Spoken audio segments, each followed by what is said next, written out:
Korra is a better fighter and arguably a stronger avatar than Aang, and I don't know why this is still a discussion. Welcome to my safe haven. So as you guys know, the live version of Avatar: The Last Airbender is about to air on Netflix. I got to see the entire season maybe like 2 weeks ago. I still can't talk about it. I'm under review embargo, but as Netflix is starting to ramp up the promotion for the show, I'm starting to see people in the comments bring up the debate of Korra not being a better avatar than Aang, or Korra being a weaker avatar than Aang. Aang is a better fighter than Korra. And I'm just like, I thought this debate has been dead and already established that, and I'm not talking about whether Korra is a better avatar, but is she stronger than Aang? Without the shadow of a doubt. And obviously, I am saying this as an Avatar: The Last Airbender fan. I even have all the 4 elements tattooed on my body.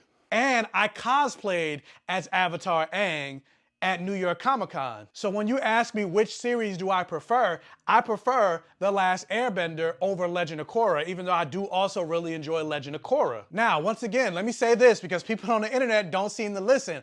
I'm not saying who is the better avatar, but in terms of who is the better fighter, it's Korra without the shadow of a doubt. Think about the very first moment that we meet Korra when she's in her final trials for training to be a firebending master. And Katara, who's seen all level of firebenders and she's faced Azula, this is what Katara said about Korra.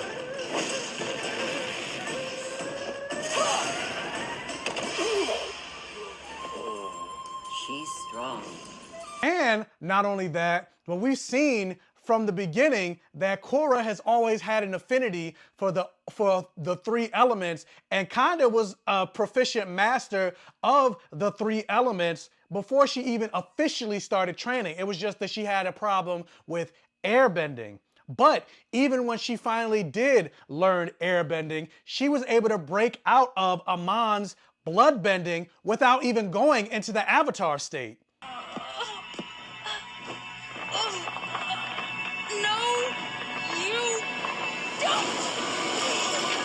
Aang was never able to do that unless he went into the avatar state, even when he was an adult. And then not only just that, but think about at the end of the Avatar: The Last Airbender series, before he was supposed to fight Fire Lord Ozai. This is what both Toph said of Aang by the end of the series. I'm not ready.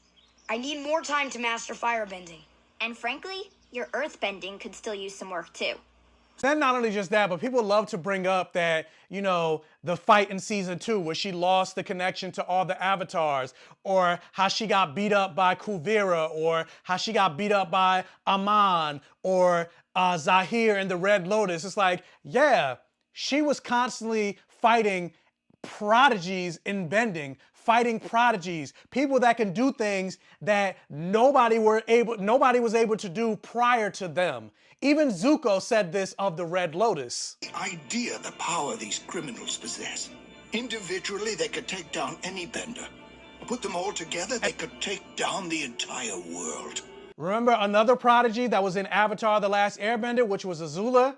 Aang never was able to really defeat or come close to really taking out Azula like that. It wasn't until Azula lost her mind that she was really able to be defeated. Also think about, yes, Aang knows energy bending, but also Katara was powerful enough to do spirit bending, where we saw her go face on with that spirit gun and basically stop the blast full on. We've never seen Aang do anything on that level. And Korra was able to learn metal bending. She was the first avatar to learn metal bending. Aang never learned metal bending. And you would think as the avatar, they would want to learn every single form of bending. Like if I was Korra, I would want to learn metal bending. After Bolin learned lava bending, I would try to learn lava bending, sound bending. Like I would try to learn all of it. Lightning, bending, everything. But anyway, that's just my little Avatar: The Last Airbender rant. Like I mentioned, I can't talk about the live action show until the review embargo drops, but once the review embargo does drop, I will be recording my non-spoiler review on my YouTube channel, so definitely subscribe to that. And also, I will be going live on my YouTube channel every single week to review and do a spoiler review of each episode. So be on the lookout for that. Subscribe to my YouTube channel. Hopefully you made it to the end of this video. Like, share, comment, interact for the all gay rhythm.